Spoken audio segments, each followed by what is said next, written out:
ಈಗೇನ್ ಮಾಡ್ತಾನೆ ನಿಮ್ ಹೀರೋ? Will he give up? ಗಾಯಗೊಂಡಿರೋ ಸಿಂಹದ ಉಸಿರು ಗರ್ಜನೆಗಿಂತ ಭಯಂಕರವಾಗಿರುತ್ತೆ.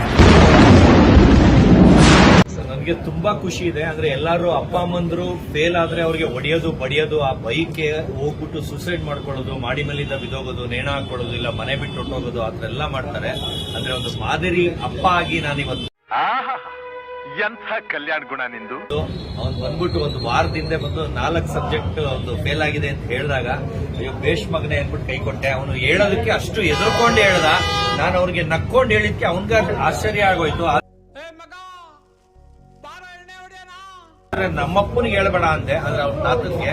ಯಾಕಂದ್ರೆ ಅವ್ರಿಗೆ ಇವತ್ತಿಗೂ ಗೊತ್ತಿಲ್ಲ ಏನಕ್ಕೆ ರೆಡಿಯಾಗಿ ಆಚೆ ಬರ್ತಿದ್ವಿ ಅನ್ನೋದು ಅವ್ರಿಗೆ ಗೊತ್ತಿಲ್ಲ. ಅವ್ರಿಗೆ ಗೊತ್ತಾಗಿದ್ರೆ ಅವ್ನ ಹೊಡೆದು ಬಡ್ದು ಅಳ್ಸೇ ಬಿಟ್ಟಿರೋರು. ನಾನು ಅದರಿಂದ ನಮ್ಮ ಅಪ್ಪನಿಗೂ ಹೇಳಿಲ್ಲ. ನಾನ್ ಮಾತ್ರ ಅದನ್ನ ಸೆಲೆಬ್ರೇಟ್ ಮಾಡ್ತೀನಿ ಅಂತ ಇವ್ನಿಗೆ ಹೇಳ್ಬಿಟ್ಟು ಒಂದು ವಾರದಲ್ಲಿ ಡೇಟ್ ಫಿಕ್ಸ್ ಮಾಡ್ಬಿಟ್ಟು ಇವತ್ತು ಒಂದು 300 ಜನಕ್ಕೆ ಫಸ್ಟ್ ಟೈಮ್ ಇನ್ ವರ್ಲ್ಡ್ ಅಂತಾನೆ ಹೇಳ್ಬೋದು ಫೇಲ್ ಆಗಿರೋದಕ್ಕೆ ಪಾರ್ಟಿ.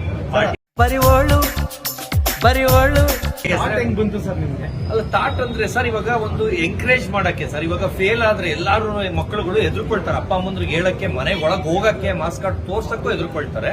ಆದ್ರೆ ನಾನ್ ಬಂದು ಆತರ ಇಲ್ಲ. ಸೇರೆ ಉಟ್ಕೊಂಡು ಬಳಿ ತೊಟ್ಕೊಂಡು ಯಾವ್ದಾರ ಹೈವೇ ತೊಳಗ ಕೈ ಕಟ್ಕೊಂಡು ನಿಂತು ಬಿಡು. ಇವಾಗ ಅವನಾಗೋನೆ ಫೇಲ್ ಆದ 4 ಸಬ್ಜೆಕ್ಟ್. ಆ ಖುಷಿಗೆ ಇವಾಗ ನಾನು ಎಲ್ಲಿ ಬೇಕಾದ್ರೂ ಬಿಡ್ಬೋದು ಅವನ್ನ. ಈಗ ರಿಯಾಲಿಟಿ ಶೋಗೂ ಕಳಿಸ್ತಾ ಇದೀನಿ. ಅದರಿಂದ ಬರ್ತಿದಂಗೆ ಅನುಪಮ್ ಖೇರ್ದು ಆಕ್ಟಿಂಗ್ ಕ್ಲಾಸ್ ಬಾಂಬೆಗೆ ಹಾಕ್ಬಿಟ್ಟು ಟ್ರೈನಿಂಗ್ ಮಾಡಿ ಅದೆಲ್ಲ ಆಗ್ತಿದಂಗೆ. ಅಂದ್ರೆ ಇವೊಂದು ಸ್ಟೇಜ್ ಫಿಯರ್ ಅನ್ನೋದಿದೆ. ಅದೆಲ್ಲ ಈಗ ರಿಯಾಲಿಟಿ ಶೋಗೆ ಹೋದ್ರೆ ಹೊಟ್ಟೋಗುತ್ತೆ. ಅದಾಗಿ ಆಚೆ ಬರ್ತಿದಂಗೆ ನಾನು ಒಂದು 6 ಮಂತ್ಸ್ ಅಲ್ಲಿ ಕೋರ್ಸ್ ಮಾಡಿಸ್ಬಿಟ್ಟು ಆಮೇಲೆ ಅವನ್ನ ಕನ್ನಡ, ತೆಲುಗು, ಆಮೇಲೆ ಹಿಂದಿ 3 ಲ್ಯಾಂಗ್ವೇಜ್ ಅಲ್ಲಿ ಅವನ್ನ ದೊಡ್ಡ ಮಟ್ಟದಲ್ಲಿ ಲಾಂಚ್ ಮಾಡ್ಬೇಕಂತ ಇದ್ದೀನಿ ಸರ್. ನಾನು ಹೇಳ್ದೆ ಅಲ್ಲ ಲೌಡಾನು ಆಗಲ್ಲ ಅಂತ. ಒಂದು ಹುಚ್ಚೋ ಇದ್ರು ನ್ಯೂಸ್ ಮಾಡ್ತೀನಿ ಅಂತ ಅಂದಿದ್ದೆ. ನಾನು ಲೆಟ್ರಿಕ್ ತೊಳೆದ್ಬಿಟ್ಟೆ ನ್ಯೂಸ್ ಮಾಡಿದೆ. ಆಮೇಲೆ ಈಗ ಮಗ ಫೇಲ್ ಆದ್ರೆ ಪಾರ್ಟಿ ಕೊಡಿಸ್ತೀನಿ ಅಂದಿದ್ದೆ. ಅವತ್ತು ಒಂದು ಎಕ್ಸಾಮೇ ಇನ್ನು ಬರೀತಾ ಇದ್ದ. ಆ ಟೈಮಲ್ಲೇ ಹೇಳಿದ್ದೆ ಫೇಲ್ ಆಗಿದ್ಕೆ ಪಾರ್ಟಿ ಕೊಡಿಸ್ತಾ ಇದೀನಿ ಅಂದ್ರೆ, ಮಗನ್ ಇಂಡಿಯಾಗೆ ನಂಬರ್ 2 ಹೀರೋ ಮಾಡ್ತೀನಿ ಅಂದ್ರೆ, ನಾನು ಹೇಳಿದ್ದೆಲ್ಲ ಮಾಡ್ತಾ ಇದೀನಿ ಅಂದ್ರೆ ಅದನ್ನ ನನ್ನ ಕೈಲಿ ಮಾಡೋ ಕೆಪಾಸಿಟಿ ಇಲ್ಲ ಅಂತಾನ ಸರ್. ಇಲ್ಲ, ನೋ ವೇ ಸರ್. ನಾನೊಂದು ಇರುವೆಷ್ಟು ಈಸಿಯಾಗಿ ಅವನ್ನ ನಂಬರ್ 2 ಹೀರೋ ಇಂಡಿಯಾಗೆ ಮಾಡ್ತೀನಿ ಸರ್. ಎಲ್ಲಾರು ಅರಸಾಹಸ, ಮೆಟ್ಲತ್ತಿ ತುಳ್ದಿ, ಸೈಕಲ್ ತುಳ್ದಿ ಎಲ್ಲಾ ಮಾಡಿದ್ರು ಅಲ್ಲೇ ಇರ್ತಾರೆ. ನಾನು ಚುಟ್ಕಿ ಹೊಡಿಯಂಗೆ ಸರ್. ಇವತ್ತು ನೈಟೇ ನಾಳೆಯಿಂದ ಅವ್ನು ಸೆಲೆಬ್ರಿಟಿ ಆಗಿರ್ತಾನೆ ಸರ್. ಇದೆಲ್ಲ ಅವನ್ ಮಾಡ್ತಾವನೆ ಅನ್ಕೊಂಡ್ರ? ಗ್ರಹಗತಿ ಸಂದಾಕಿಲ್ವಂತೆ.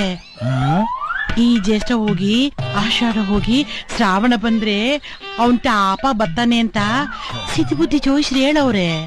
ಒಂದು ಕೊರಿಯನ್ದು ತೈ ಪಾರ್ಟಿ ಅಂತ ಒಂದು ಪಬ್ಬಲ್ಲಿ ನಡೀತಾ ಇದೆ. ಅಲ್ಲಿ ಇವನ್ನ ಚೀಫ್ ಗೆಸ್ಟ್ ಆಗಿ ಕರೆದಿದ್ದಾರೆ. Korean singer, singer, BTS singer ಅಂತಾರೆ.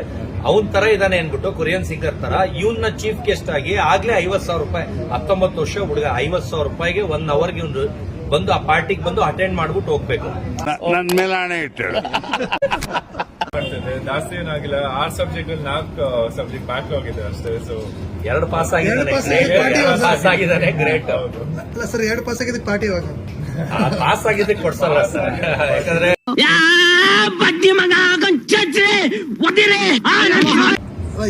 ಏನು ಫುಡ್ ಏನು ಸರ್? ಫುಡ್ ಇವನಿಗೆ ಯಾವ್ದು ಪಿಡಿಯಾಶೂರ್ ಅನ್ನೋದು 500 ಬಾಟ್ಲು ಖಾಲಿ ಮಾಡಿದೀವಿ ಸರ್. ಎಲ್ಲ ಲ್ಯಾಟ್ರಿ 10-15 ಬಾಟ್ಲು ಹಾಕಕ್ಕೆ ಒದ್ದಾಡ್ತಾರೆ.